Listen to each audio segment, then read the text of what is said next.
مرة أخرى كيف نعيد ترتيب الأوراق مستمعينا الأعزاء، وأيضا هل فعلا تمزقت العلاقات الطيبة بيننا؟ أرقام التليفونات 34 55 8 55 34 55 3 خارج محافظة الغربية، الكود رقم 040 ونقول ألو. الو، مساء الخير. اهلا، مساء النور. اهلا بحضرتك يا استاذه جيهان، مع حضرتك مها مرعي من اسكندريه. يا اهلا بيك يا مها، واهلا كل مستمعينا في محافظه الاسكندريه. اهلا اخبار بحضرتك. الجو عندكم ايه؟ لا احنا عايزينكم تيجوا تشرفونا في الجو الجميل ده في ده اسكندريه. احلى جو الخريف والشتاء في اسكندريه. بالظبط كده، وهيبقى احلى لما تكونوا معانا كمان. ربنا يخليك يا حبيبتي، كلنا في مصر الجميله. يعني طبعا. اعتقد كمان الجو الجميل على اسكندريه اكيد هيضفي الجمال برضه على اهل اسكندريه والمعاملات الطيبه، مش كده ولا ايه؟ الله يخليكي، كلك ذوق يا استاذه جيهان، وانا بحييكي وبحيي اسره البرنامج وكل المستمعين الكرام. وعايزه اقول لحضرتك احنا يعني نكاد نكون زملاء. انا بقدم فقره في تلفزيون اسكندريه، ضيفه بقدم لهم بقالي 8 سنين، يعني فقرات بالنسبه لتنميه الاسره. وفي الفتره الاخيره اتخصصت في الطهي الصحي، وازاي ان احنا نعمل اكلنا بشكل صحي، وازاي ان احنا انت ضيفه حلوه متميزه جميله. الله يكرمك ويخليكي. وبعدين الاذاعه لها غلاوه كبيره جدا. عملت برضه هنا في اذاعه اسكندريه برامج كتير، ازاي ان احنا نستغنى عن الوجبات الجاهزه نعملها في البيت، ازاي ممكن نعمل مشروعات صغيره من خلال الاكل، نحارب البطاله، مشروع المشروم. عملت حلقات عن الزراعه، نخضر بلكوناتنا وشبابيكنا، نزرع السلطه في البلكونه. يعني واضح ان احنا هنستعين بيك. انا هستاذنك يا مها تتركي بس رقم تليفونك مع الزملاء في الكنترول، لان اكيد هتكوني ضيفه معانا ان شاء الله خلال الفترات اللي جايه.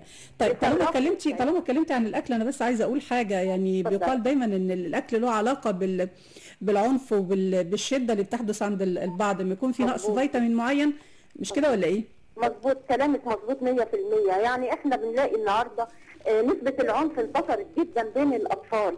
بتلاقي برضو السمنة المفرطة بدأت تظهر بشكل غير صحي عند الأطفال والكبار. ليه بقى؟ لأن الألوان الصناعية والمواد الكيماوية اللي بتبقى مستخدمة في الحلويات والبونبوني، دي كلها حاجات بتخلي الطفل عصبي، وبتخلي الطفل هايبر، بيبقى نشاطه زائد.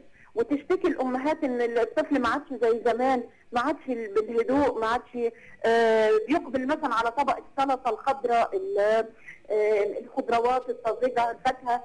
فطبعا زي ما قلت يعني فعلا مكسبات الطعم او نقول الوجبات السريعه، الوجبات الجاهزه السريعه مليانه كتير قوي من الدهون، او مليانه كتير قوي من الاذى. انا مش عايزه اقول دهون، انا عايزه اقول اذى، مليانه اذى كتير جدا. كلامك مظبوط 100% فعلا. يعني عندك، هقول لك على حضرتك حاجه. انا دلوقتي عملت حلقه في تلفزيون اسكندريه كانت عن ازاي نعمل الشاورما، وازاي نعمل الفراخ المقرمشه الجميله في البيت، ازاي نعمل البيتزا بأبسط الطرق وأنظفها.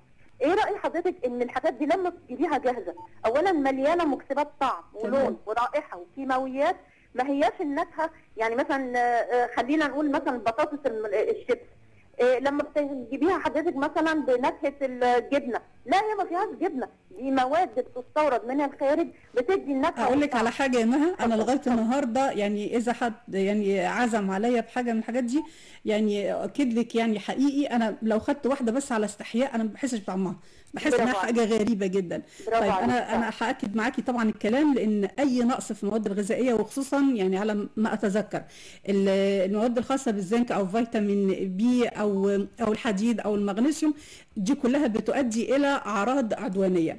مها انا بس كلميني على اسكندريه، لان كانت ليها نصيب برضو في العيد. يعني اعتقد ان كان لا قدر الله كان هتحصل نوع من الفوضى بين اطراف كتيره قوي، نتيجه مش عارفه يعني تصرفات عشوائيه كده من الشباب، وهي معاكسه الفتيات. الجو عندكم النهارده شكله ايه؟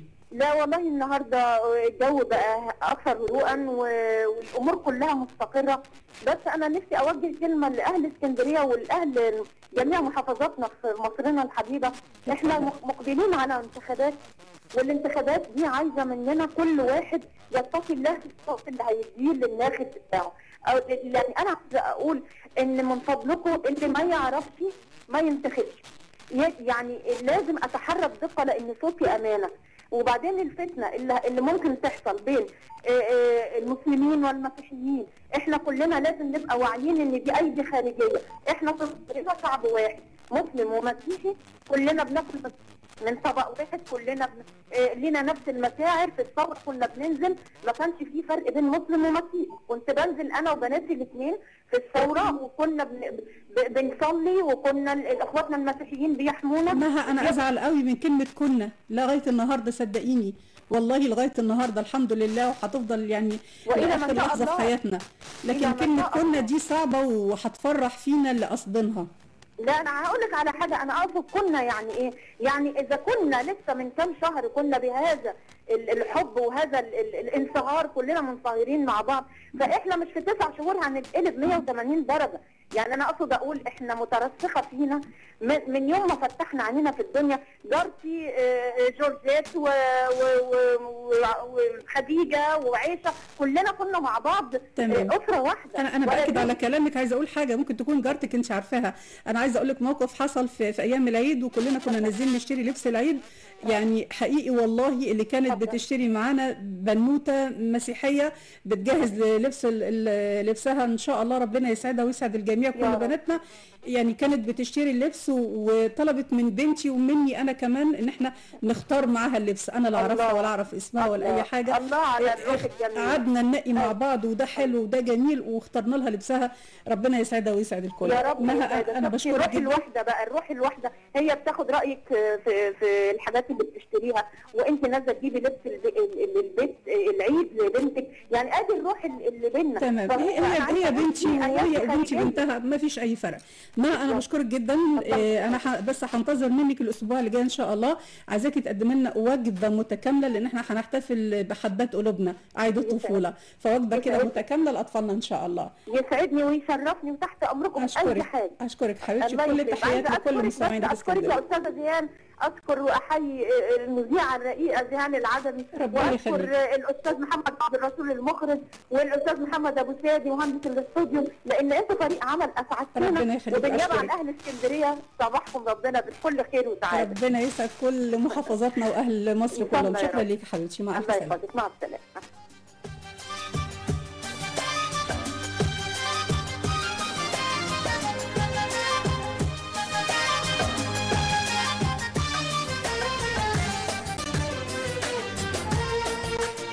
أنا بس حابة أكد على كلام مها من اسكندرية، إن فعلا اللي بيحصل على مصر النهاردة ده أمر غريب. يعني سلوكيات المصريين على مر التاريخ كلها بتتسم بالهدوء والرضا. سمات المصري اكتسبها من الإيمان بالله الواحد الرحمن الرحيم. سمات اكتسبها المصري الأصيل من نهر النيل الهادي اللي كله حيوية، اللي بيمر علشان يحيي ويجدد الحياة مش علشان يقضي عليها.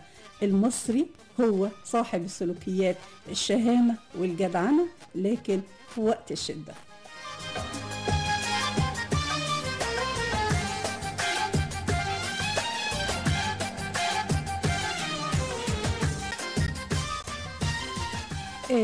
قال لقمان الحكيم في وصاياه لابنه: يا بني اعتزل الشر يعتزلك، فإن الشر للشر خلق.